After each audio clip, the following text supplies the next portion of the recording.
Stealing from God is Frank Turek's claim that atheism cannot live out their worldview without having to borrow from the Christian worldview. They basically need God to have an argument against his existence. In order to do that, they have to steal from God. Frank Turek points out 6 areas where atheists are not consistent in their worldview: causality, reason, information, and intentionality, morality, evil, and science. Causality is simply the claim that everything that begins to exist has a cause. I think everyone can agree with that. Just look at anything, a house, a tree, even a person, and it is clear that it had a beginning, and something or someone caused that beginning to happen. Atheists will agree with that, but when it comes to the beginning of the universe, that is where they draw the line. Atheists will say in order to believe in something, they need to experience it. So in a simple sense, they need to see it in order to believe it. That is fine, but where their argument becomes inconsistent is when they present ideas that they themselves are unable to experience or see for themselves, such as evolution or the multiverse. This is where atheists do not apply their own standards to their own arguments. Atheists will use reason and logic as their guide to understanding the world around them. In other words, what makes the most sense? Of course, you don't have to be an atheist to use reason and logic. We all use it every day to a certain degree. But where does reason and logic come from? Because if you deny the existence of God who created reason and logic, then reason and logic are just chemical reactions from our brain. There's no true free will. We are just reacting to the physical world around us. There is no intellect. Atheists will also argue for specific information and intentionality if there's any chance of them believing in a God. Turek shares how God has already done that with DNA. The cell structures within our DNA contain such an incredible amount of information that is solely unique for each and every individual. This screams of design and purpose. But many atheists, this is just the result of chance and time. Then there is the infamous argument for morality. This has been widely debated and talked about all over the internet. In its simplest terms, everyone knows what is right or wrong. You do not need a God to explain that. But the real challenge for atheists is, why is anything right or wrong to begin with?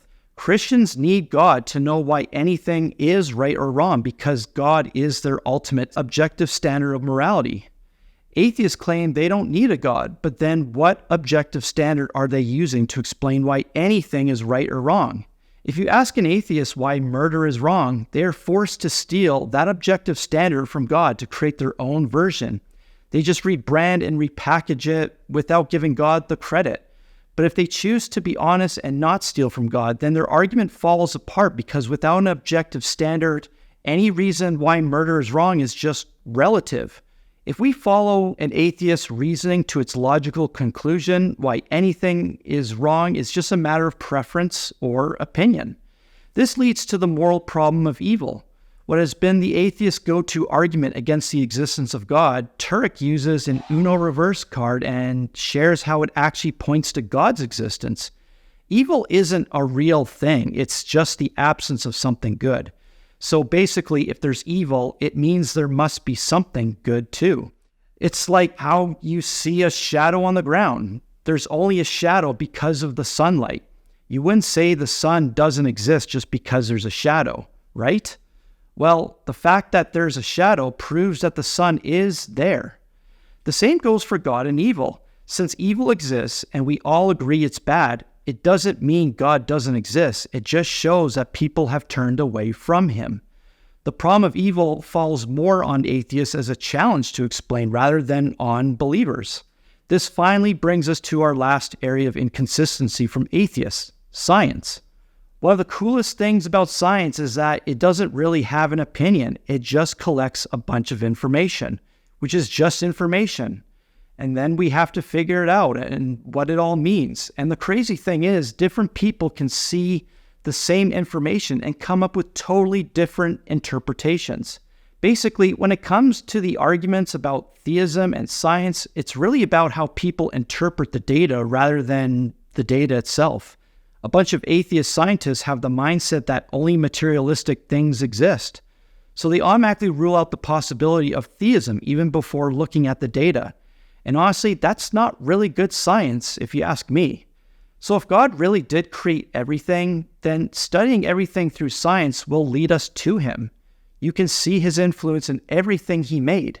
Atheists, on the other hand, ignore this evidence because they've already made up their minds that God doesn't exist. This means their scientific findings are influenced by their atheistic beliefs and affect how they interpret and conclude the data that actually supports the existence of God. But what about Christianity? What inconsistencies do they have? Frank uses 4 questions to determine whether Christianity is true. Does truth exist? Does God exist? Are miracles possible? And is the New Testament historically reliable? If all 4 answers are yes, then we've got a pretty good reason to think the whole Bible is true. But if any of the answers is no, then it kind of makes us doubt if the whole Bible is really trustworthy. For me, the question of miracles is a challenging one because everyone has their own subjective opinion of what a miracle is. We have no way of measuring or determining what constitutes a miracle. I could be walking in a park and find a $100 bill on the ground and say that is a miracle. But someone else would say, you got lucky, or I was at the right place at the right time. What are the requirements needed for something to be a miracle? So I can see how atheists would challenge Christianity on that one.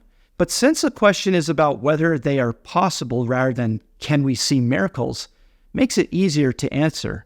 I think it's clear from reading Stealing from God that atheists don't really have the strong scientific foundation they say they do.